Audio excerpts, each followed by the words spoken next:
يمسكن أفوركي طعنا هبلي تملكتنا دحندو صنيحكم زينات سبورت ساعات حيزلكم يا قريبه زلخو فلما بحبري تاوشت عد غجمر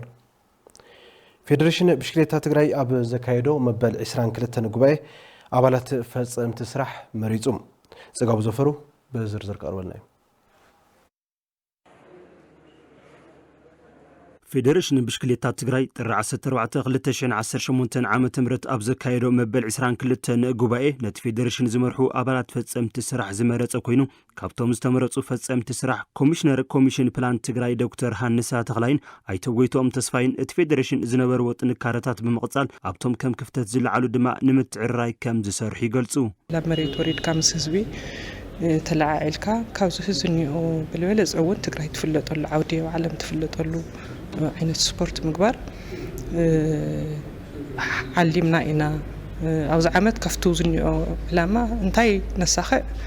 كفيل ناريناتو مريت لولو نجر جنجمنا تملسنا خلنا نرخو نخيل نخون تتعلمن مسخونات لقات أم حسرتن عبيت خفتات خم لولو يتردي سازي أفتم خفتت نملا ياو لكالني نعدين هزبي نزبز لولو حواتي منعسي ነገር ኮዝሑ ለካለን ንخسرح ነበርት ወዳደራይን ኣብዚ ሰዓት ድማ ምክትል አቦ ወንበር ማሕበር ሰውሚያ ብሽክሌታታት ትግራይ ዝኾነ ፍስሐ ገብረ ዮሐንስ በወገኑ እቲ ሕዚ መጽኢ ዘሎ ሓድሽ መሪሕነት ካብ ማውንቴን ብሽክሌታ ብተወሳኺ ነቲ ሞያ ቀረባ ምስ ዝኾኑ ማሕበር ሰውሚያ ብሽክሌታ ትግራይ ተቀራሪቦም ክሰርሑ ትጽቢት ንገብር ይብል ብልበለጸ ኣብ ፕሮጀክት ክሰርሕ ኣለዎ ኣብ ማውንቴን ክሰርሕ ኣለዎ ከምኡ ትግራይ ወኪለ ሃገራዊ ወኪለ ብዙሕ ተወዳዲር ኣለዎ ፍልጠተልን يعني هالولا عبيكون إيش يكون بزاي قدس كما يون بزحت سبات له سلازي لوينا نحناس لزف الدرسين كنا حجزينا تقاومنا لنا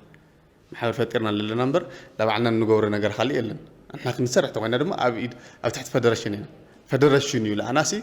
كقربنا اللوا ኮሚሽነር ኮሚሽን ስፖርት ትግራይ መብራት ሃፍቱ ብግደን ጥንኩርጎን እትነባር አመራርሓ ዓቂብ ካብ ምኻድ ከም ድኽመት ዝለዓሉ ጸገማት ድማ ብምእራም ከም ዝስራሕን ዝምልከቶም ድማ ኣብ ዕቤት እቲ ስፖርት እጃሙ ኮፊ ኣለዎ ይብላ ኣካልና ዝነበረ ስራሕ ፈጻምናቱ ጽቡቃት ስራሕትታት ዓቂብና ንቀጻሊ ኣብ ጎንና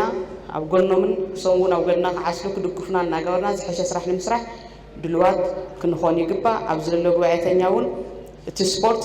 كقصل خلالو بحشة سرح كنسرح لنا أبز حشة مدايا وبزحنا لنا إذ مدايا وزي نبز حشة بركن مبصح ناكلاتنا سعر المدقافن سلزليو صبو ناي عمد تلمنا ناي قصال سرح تنا نكوننا ناي مدقاف جزيل كوننا نتمنى نكوا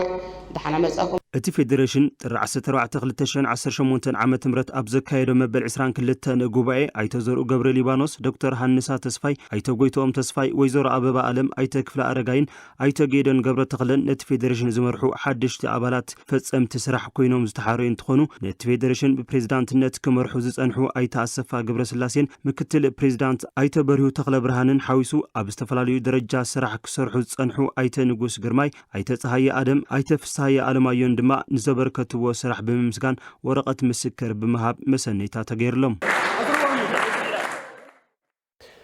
ተመልከትና ዜናታት ስፖርት ሰዓት ነዚህም ዝመስሉ ነይሮም ያሬድ ገብረ እግዚአብሔር ምስቶም ዜናታት ሓቢረኩም ጽንሐ ምስተረፉም ድላዋትና ሰናይ ግዘና ተመንኹ ናው ፈርቅ መልሰኩም